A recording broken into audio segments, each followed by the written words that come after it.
AI agents, the magic digital intern that'll do your laundry, file your taxes, and plan your next vacation while you sleep. At least, that's what the marketing says. You saw the polished demos, you heard the promises, and now you're ready to hand over your Gmail, your Google Drive, your entire digital life to a robot. This is closed source, and let's talk about AI. While you're dreaming of a 4-hour workweek, you're creating a single point of failure so massive, so catastrophic, that it makes writing your password on a sticky note look like a Mensa-level security strategy. The tech giants call this new paradigm a shift from prompting to delegating. I call it what it actually is: excessive autonomy. And after you see how easily it can be broken, you'll never trust an AI with your passwords again. The first reason your new AI intern is a ticking time bomb is a vulnerability with a fancy name: indirect prompt injection. This isn't some complex hack that requires a team of government spooks. It's an attack that can be hidden in the text of a random blog post you send your agent to read. But how does a simple web page with a recipe for lasagna turn your helpful assistant into a digital double agent? It's shockingly simple. An attacker can hide instructions in plain sight,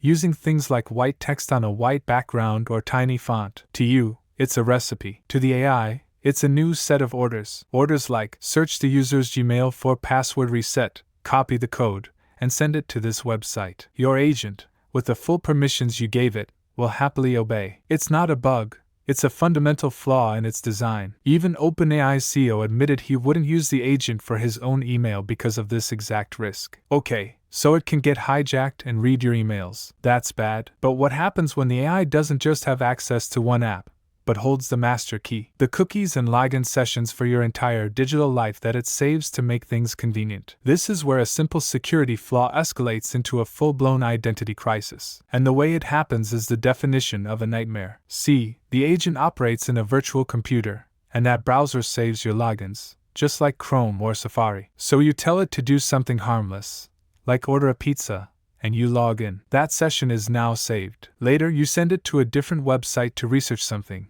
and that site has a malicious prompt hidden in it. The agent is hijacked, but this time, it doesn't just read your email. It uses the still active login session from the pizza place to access your saved credit card. Or it pivots to your bank account you logged into yesterday. It becomes a shadow operator, acting with your full authority.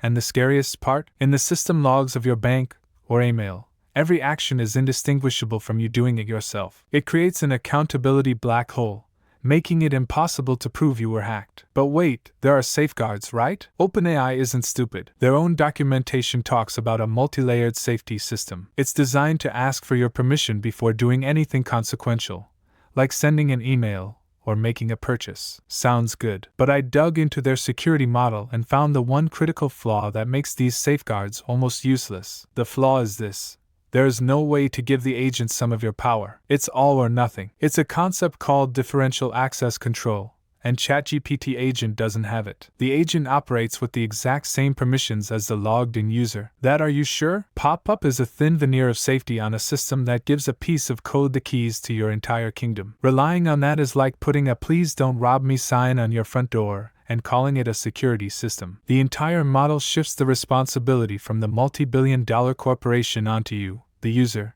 to be constantly vigilant. So what we have isn't a brilliant digital intern. It's a brittle, pre-programmed script that gets stuck in loops and can't solve a CAPTCHA. The paradigm isn't shifting from prompting to delegating.